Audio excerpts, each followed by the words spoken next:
महानगर पालिका जीना मुश्किल कर दिया है। यहाँ के जो गटई कामगार है उनको रोजगार के लिए किसी भी प्रकार का वो लोग परवानगी नहीं देते। मर जाऊंगा चलेगा, मगर लोगों को न्याय देकर रहूंगा।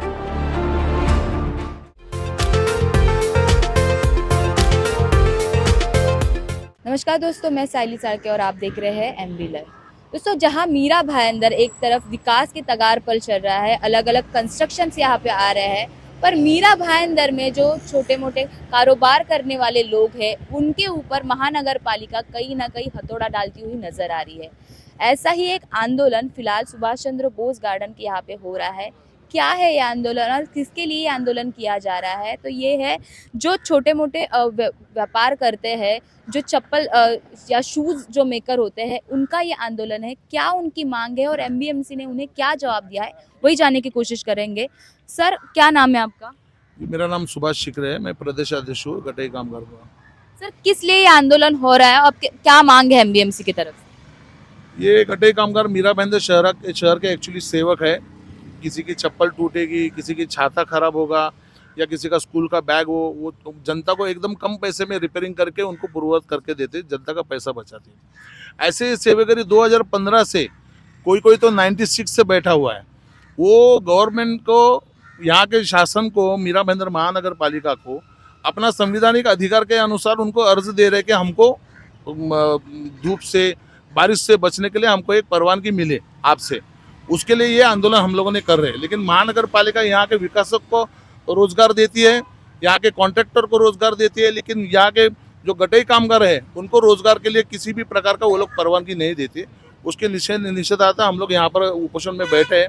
दूसरा विषय यहाँ ये है कि यहाँ पर महाराष्ट्र में अलग अलग भवन तैयार हो गए, लेकिन संत रविदास महाराज का भवन के लिए हम लोग पिछले 15 साल से यहाँ पर आंदोलन कर रहे हैं, लेकिन उसका कोई ये जवाब नहीं दे रहे, ना उनके लिए जगह दे रही है। तो इसका भी हम निषेध करते। साथ ही मीरा भाईंदर शहर के अंदर भाईंदर वेस्ट में शासन की जो जगह है, वहाँ पर जो गटई कामगार जिनकी स्थिति नहीं, जो कभी घर नहीं ले पाएंगे, उनके लिए घरकुल योजना करके उनको एक मुफ्त घर मिले, ऐसे हमारी इच्छा, ये तीनों मांगे हमारी है। और उसको पूरा जब तक नहीं होता तब तक हमारे बलिराम इंगड़े जो उपोषण करता है वो तब तक उपोषण छोड़ने वाले नहीं, ऐसी हमारी। सर, इसके लिए आपने एमबीएमसी के आयुक्त जी से बात की थी या फिर उनके साथ पत्र व्यवहार किया था इसके लिए? हाँ, उनके लिए तो हम हमेशा पत्र व्यवहार करते हैं। हम लोग तो 2015 से 96 से पत्र व्यवहार कर रहे हैं कि हमको लाइसेंस दीजिए। कई बार तो हम लोगों ने आंदोलन किए, उन्होंने आश्वासन भी लिखित स्वरूप में दिया है कि हम लोग आपको थोड़े दिन में देंगे बोलते, लेकिन देते कभी नहीं है।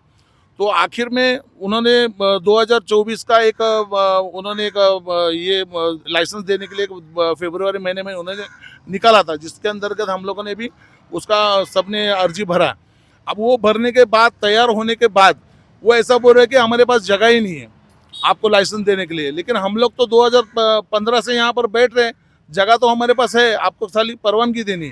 तो वो देने की इच्छा आयुक्त की नहीं है, ऐसा मुझे लगता है। इसके विरोध में, इसके लिए हम लोग उपोषण के लिए बैठे हैं।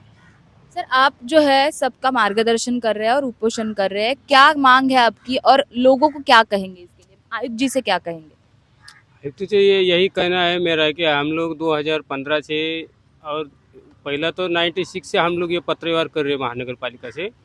महानगर पालिका हमारा सुनती है। कभी कभी हम लोगों को कैसा है कि हम लोग रोज़ करने का, रोज़ खाने का है हम लोगों को, और हम लोग स्टॉल लेके बैठे हैं। समाज कल्याण है उन दो धंधे के लिए हमको कमाने के लिए स्टॉल दिया है। उस स्टॉल में हम हमारा रोजी रोटी का व्यवसाय करते हैं।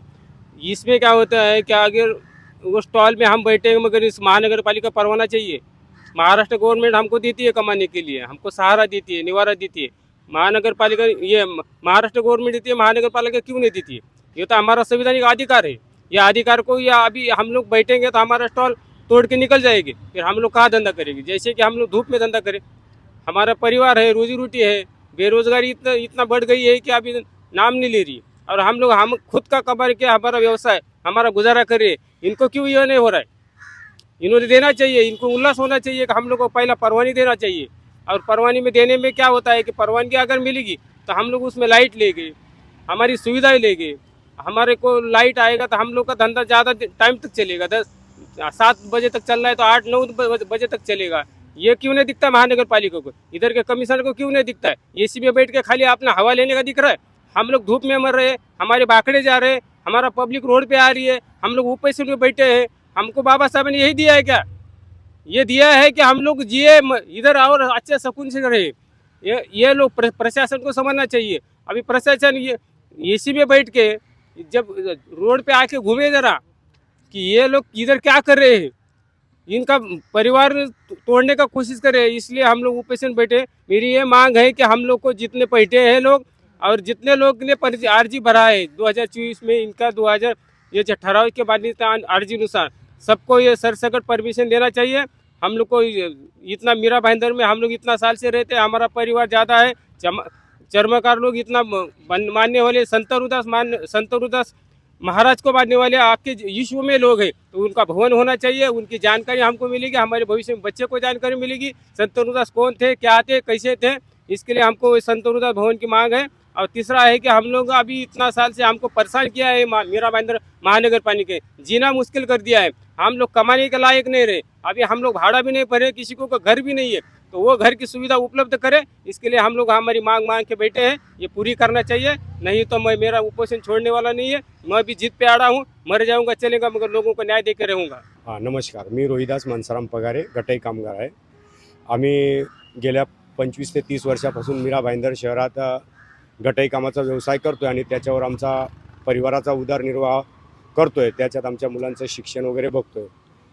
परंतु आमच्या मीरा भाईंदर शहरात आमच्या गटाई कामगारांना वेळोवेळी त्रास दिला जातो. त्यांचे बाकड्यांवरती कारवाई केली जाते आणि आमच्या संघटनांमार्फत आम्ही नेहमी मीरा भाईंदर महापालिकेकडे पाठपुरावा करत असतो की आमच्या लोकांना परवाना देण्यात यावा, जेणेकरून आमचा गटाई कामगार हा तिथे स्टॉल लावून त्याच्यात मीटर लावून आणि आपला व्यवसाय वाढवेल. व्यवसाय वाढवून आपले येणारी जी पिढी आहे त्याचा उदरनिर्वाह व्यवस्थित करेल आणि त्यांचं शिक्षण करेल. परंतु ज्या पद्धतीने आमच्याशी वागणूक दिली जाते त्या पद्धतीने आम्ही अजून रस्सातळाला जात आहोत. जेणेकरून आम्हाला तर असं वाटतं आहे की 2000 वर्षापूर्वी जसं आमच्यावर होत होतं तशी वेळ तर नाही येणार, ही भीती आमच्या मनात निर्माण झालेली आहे. एकीकडे आपले देशाचे पंतप्रधान सांगतात की आपण विश्वकर्मा योजनेअंतर्गत जे 12 बलुतेदार 18 पगड जातीचे लोक कारीगर आहेत त्यांना त्यांच्या कारिगिरीत निपुण करून त्यांना अत्याधुनिक साहित्य सामुग्रीने निपुण करून त्यांचा व्यवसाय वाढवला पाहिजे. याच्यासाठी आम्हाला मीरा भाईंदर शहरातनं आमच्या गटाई कामगारातनं 3 लोकांना बोलवलं होतं. आम्ही औरंगाबादला जाऊन 5 दिवस त्यांचा कोर्स घेतला.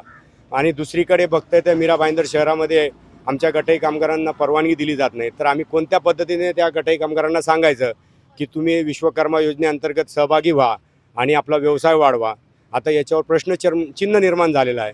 तर हे आयुक्त साहेबांनीच आता ठरवायचं आहे की पंतप्रधानांनी दिलेल्या आश्वासनाला पूर्ण करायचं आहे कि गटाई कामगारांना उद्ध्वस्त करायचं है। तो जैसे कि आपने सुना, इनकी मांग है कि जो भी कटाई कामगार है वो जो है छोटे स्टॉल लगाते हैं रास्ते के साइड में और लोगों की जो टूटी हुई चप्पल है या फिर शूज़ है वो बनाने का ये काम करते हैं। उनकी बहुत सालों से ये मांग है, महानगर पालिका के पास बार बार पत्र व्यवहार किया जा चुका है, पर इसके ऊपर महानगर पालिका कोई एक्शन लेती हुई नजर नहीं आई। इस उपोषण के बाद क्या महानगर पालिका इसके ऊपर एक्शन लेगी? जो लाइसेंस की मांग की जा रही है वो लाइसेंस उन्हें मिलेंगे क्या नहीं मिलेंगे, इसके ऊपर पूरी तरीके से नजर रहेगी। फिलहाल इस वीडियो के बारे में आप क्या सोचते हैं कमेंट करके जरूर बताइए।